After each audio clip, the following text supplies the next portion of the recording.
ಬೆಳಗಾವಿ ಜಿಲ್ಲೆಯ ಒಂದು ವಿಶಾಲವಾದಂಥ ಕರ್ನಾಟಕ ಸಂಸ್ಕೃತಿ ಇಲಾಖೆಯ ಆವರಣದಲ್ಲಿರುವಂಥ ಬಸವರಾಜ ಕಟ್ಟಿಮನಿ ಪ್ರತಿಷ್ಠಾನ ಮತ್ತು ಕೃಷ್ಣ ಶರ್ಮಾ ಪ್ರತಿಷ್ಠಾನ, ಸಂಸ್ಕೃತಿ ಇಲಾಖೆಯ ಕಾರ್ಯಾಲಯ ಇವೆಲ್ಲ ಈ ಇನ್ನೂ ಮಳೆ ಪೂರ್ವದಲ್ಲಿಯೇ ಎಲ್ಲ ಕಾರ್ಯಾಲಯ ಮತ್ತು ಆಫೀಸ್ಗಳು ನೀರಲ್ಲಿ ನಿಂತಿವೆ ಮತ್ತು ಸಾಕಷ್ಟು ಮೇಲ್ಛಾವಣಿ ಸೋರ್ತಾ ಇದೆ, RCC ಕಾಂಕ್ರೀಟ್ ಸೋರ್ತಾ ಇದೆ ಮತ್ತು ಅಪೂರ್ಣ ಕಟ್ಟಡ ಆಗಿದೆ ಮೇಲೆ ಕೆಳಗೆ ಹಿಂದ್ಗಡೆ. ಮತ್ತು ಇನ್ನೊಂದು ವಿಷಯ, ಒಂದು ದೊಡ್ಡ ವಿಷಯವನ್ನು ನಮಗೆ ಇವತ್ತನೇ ಗೊತ್ತಾಯಿತು.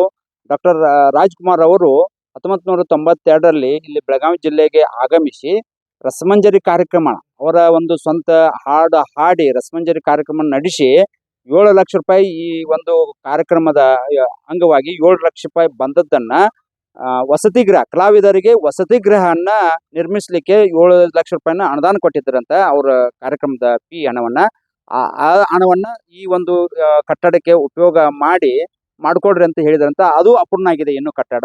ಸರ್ಕಾರ ಮತ್ತು ಜನಪ್ರತಿನಿಧಿಗಳು ಮತ್ತು ಎಲ್ಲ ಜಿಲ್ಲಾ ಉಸ್ತುವಾರಿ ಸಚಿವರು, ಸಂಬಂಧಪಟ್ಟ ಸಚಿವರು, ಸಂಸ್ಕೃತಿ ಇಲಾಖೆಯ ಮಾನ್ಯ ತಂಗಡಗಿ ಸಾಹೇಬರು, ಕಾರ್ಯದರ್ಶಿಗಳು ಮತ್ತು ನಮ್ಮ ಕರ್ನಾಟಕ ಸರ್ಕಾರ ಇಲಾಖೆ ಎಲ್ಲರೂ ಸೇರಿ ಇದನ್ನ ಕೂಲಂಕುಷವಾಗಿ ಪರಿಶೀಲನೆ ಮಾಡಿ ಈ ಕಟ್ಟಡವನ್ನ ಕಲಾವಿದರಿಗೆ, ಸಾಹಿತಿಗಳಿಗೆ, ಶಿಕ್ಷಕರಿಗೆ ಮತ್ತು ಎಲ್ಲ ವಾಸ್ತುಶಿಲ್ಪ, ಶಿಲ್ಪಕಲೆ, ಚಿತ್ರ ಕಲಾವಿದರಿಗೆ ಅವಕಾಶ ಮಾಡಿಕೊಡ್ಬೇಕೆಂದು ತಮ್ಮಲ್ಲಿ ಕಳಕಳಿ ವಿನಂತಿ ಅಂತ ಮಾಡ್ಕೊಳ್ತೇನೆ.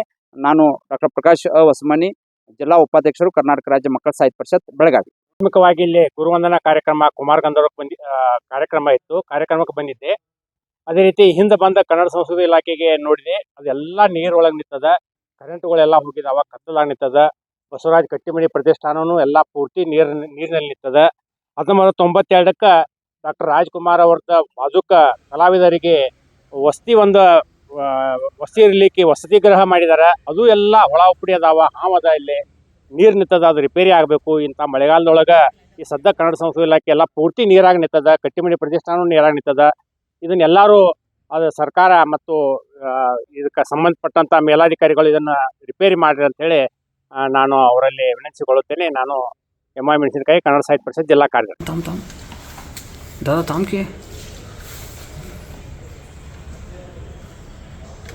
ಈಗ ಬಂದ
ಇಪ್ಪತ್ತೈದು